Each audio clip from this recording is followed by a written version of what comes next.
இன்றைய உணவு இன்றைய உணவு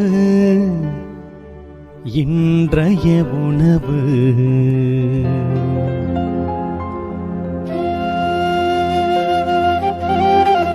நற்செய்தி வழங்குபவர் தந்தை நிர்மல் ராஜ்.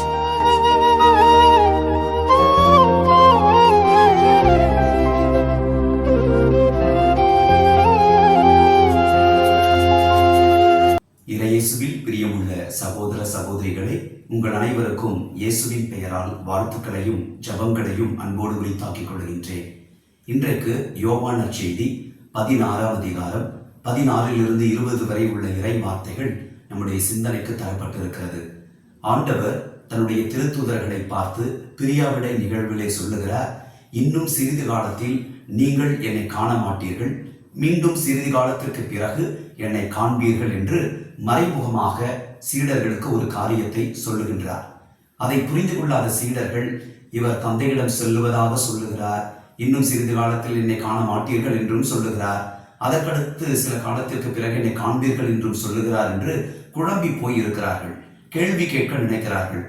ஆண்டவர் அவர்களுடைய உள்ளத்தில் இருந்த கேள்விக்கு அவரே பதில் சொல்லுகிறார்.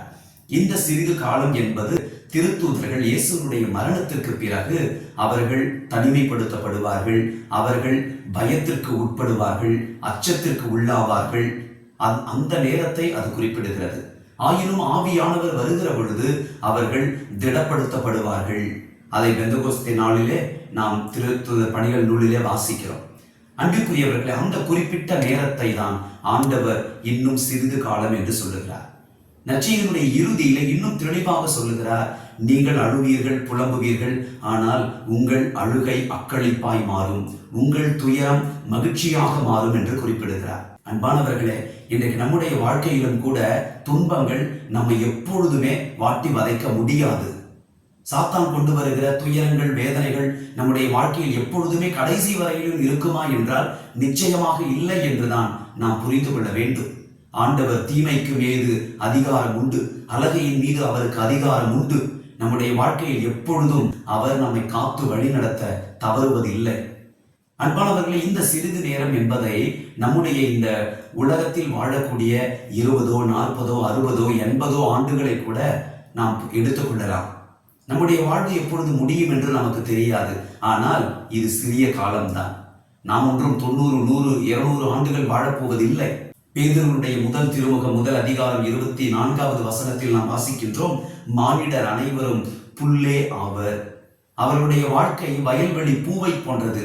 புல் உலர்ந்து போம், பூ வதங்கி விழும். ஆகையினால் அன்பிற்குரியவர்களே, இந்த நிரந்தரமற்ற மிக குறுகிய இந்த மன்னக வாழ்க்கையில் நாம் எப்படி அர்த்தமுள்ள வாழ்வை வாழ வேண்டும் என்பதை நாம் நினைத்து பார்க்க வேண்டும். சீரா புத்தகம் 28ஆம் அதிகாரம் 6வது இறைவார்த்தை நமக்கு சொல்லுகிறது, உன் முடிவை நினைத்துப்பார், பகைமையை அகற்று, அழிவையும் சாவையும் நினைத்துப்பார், கட்டளைகளில் நிலைத்திரு. எங்கள் அன்பான ஆண்டவரே, இந்த உலக வாழ்வு மிக சிறியது என்பதை நாங்கள் எப்பொழுதும் உணரச் செய்திருந்தோம். நீர் எங்களுக்கு கொடுத்திருக்கிற நிலையற்ற இந்த மன்னக வாழ்வை நாங்கள் அர்த்தமுள்ள விதத்தில் வாழ்ந்தால் நிலையான வாழ்வை நாங்கள் பெற்றுக்கொள்வோம்.